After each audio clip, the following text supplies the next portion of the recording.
Why the Prophet Muhammad couldn't have written the Quran. The Quran is a book over 600 pages long. It covers a wide range of topics and was revealed bit by bit over a period of 23 years. So if a man wrote the Quran, we already have a number of problems.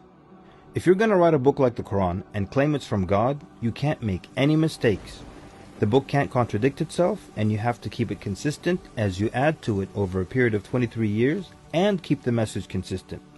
The grammar and style also have to remain the same.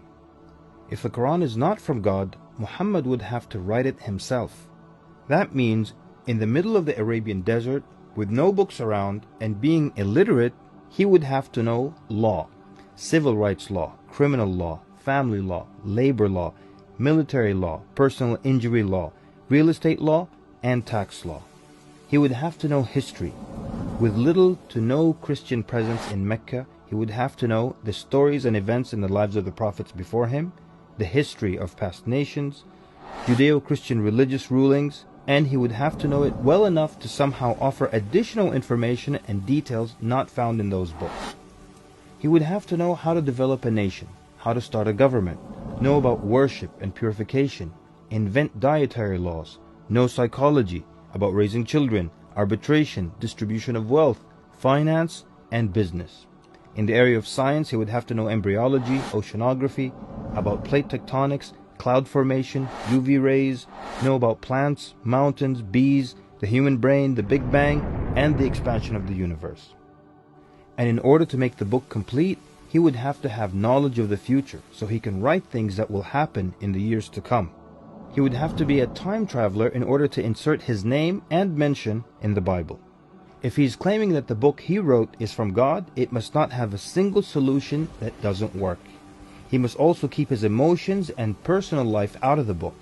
The book should not reflect happy times nor sad times in his life. The writing should not become cheerful and optimistic, nor sad and gloomy as if a human wrote it. But when you read the Quran cover to cover, you can't sense when his wife died, when his daughters got married, when his grandchildren were born, when he was victorious, and when he was defeated. To anyone who examines the Quran, it becomes perfectly clear that there is no way a man in the desert 1400 years ago could have written such a book. But what if it were a committee of brilliant minds, a secret society that is in charge of correcting, updating, and rewriting the Quran over the years? Their job would be to make sure that the book appears to be accurate, has no mistakes or contradictions, and to keep updating it to agree with science and the changing world. If that were the case, then there would be other versions of the Quran. Due to edits and improvements, we would have new edited versions and old versions with mistakes. You would be able to detect different writing styles and influences from the different authors. The problem with all of that is, there is only one Quran. So one man didn't write it, and a committee didn't edit it, so where did it come from? What if clever devils dictated and influenced a man to write the Quran? The question then would be, what kind of devil calls to good behavior, worshipping God, honoring Jesus, giving to the poor, and warns of the devil?